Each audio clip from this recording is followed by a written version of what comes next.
Hello friend, आपको YouTube channel में स्वागत है। पलामू चतुर्थवर्गीय कर्मचारी का जो वैकेंसी है वो रद्द हो चुका है और पुनः यहाँ पर परीक्षा होने की तैयारी चल रही है। फर्स्ट राउंड का मीटिंग डीसी द्वारा कर लिया गया है कि आखिर अब सुप्रीम कोर्ट का आदेश आ चुका है तो क्या करना है। और जिनका नियुक्ति हो चुका था उनका अभी तो बिल्कुल बुरी खबर है, लेकिन यह जो डिसीजन दिया गया है इस डिसीजन में स्पष्ट है कि 6 महीना के अंदर विज्ञापन निकालें और इसकी बहाली करें। और जो पूर्व से जो नियुक्त हैं और जो फॉर्म अप्लाई किए थे उनको एज में छूट दे करके बहाली करें। तो अब यहाँ पर बात यह है कि जो नए तरीके से जो बहाली होगा वह क्या पिछले से भिन्न होगा? बिल्कुल भिन्न होगा, क्योंकि पिछले बार जो वैकेंसी था वह कक्षा 8 स्तरीय था, मतलब 8वां पास जो भी व्यक्ति थे वह इसमें अप्लाई कर सकते थे। लेकिन इस बार वैसा नहीं रहेगा, क्योंकि अब जो है 4th ग्रेड के लिए भी न्यूनतम शैक्षणिक योग्यता मैट्रिक पास रखा गया है।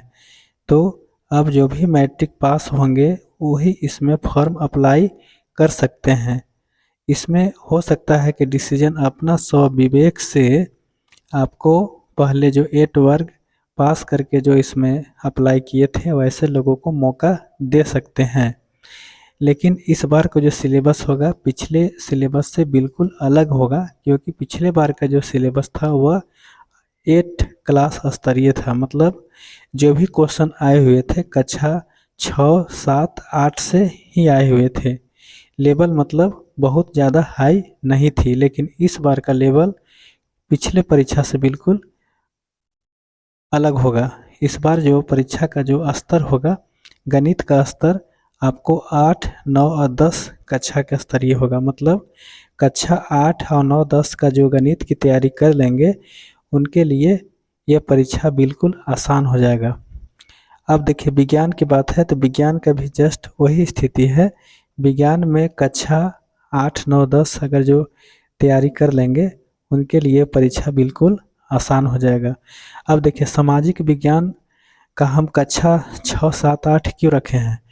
क्योंकि इस बार जो पूरे झारखंड में जो सामाजिक विज्ञान का हिस्ट्री, पॉलिटिकल और ज्योग्राफी का जो पुस्तकें हैं वह आपको 6, 7, 8 जो है वह ग्रेजुएट लेवल स्टैंडर्ड सिलेबस का होता है।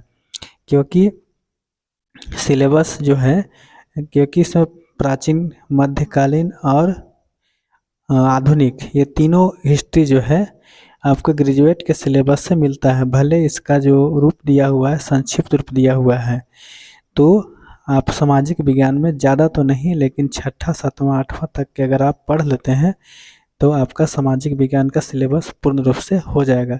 पिछले बार जो परीक्षा जो हुआ था वह आपको कुल अंक 50 ही था, तो 50 इस बार भी परीक्षा में रहेंगे। अब देखिए यहाँ पर डीसी का एक स्वविवेक होता है और उनका विशेषाधिकार होता है कि अपने जिले के लोगों को प्राथमिकता दे करके कम से कम 4th ग्रेड के नौकरी को वो आरक्षित कर सकते हैं। वह बिल्कुल स्थानीयता के आधार पर जो व्यक्ति पलामू के निवासी होंगे उसे स्पेशल कुछ अंक दे करके उन्हें प्राथमिकता दे सकते हैं। तो ऐसा 4th ग्रेड में स्पेशल विशेषाधिकार उपायुक्त का होता है।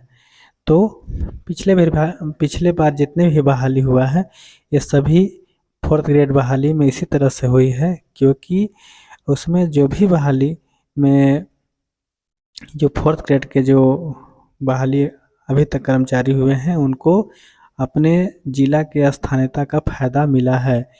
कोई किसी जिला में 10 अंक की विशेष अंक दिए गए हैं, किसी में 20 अंक के विशेष अंक दिए गए हैं।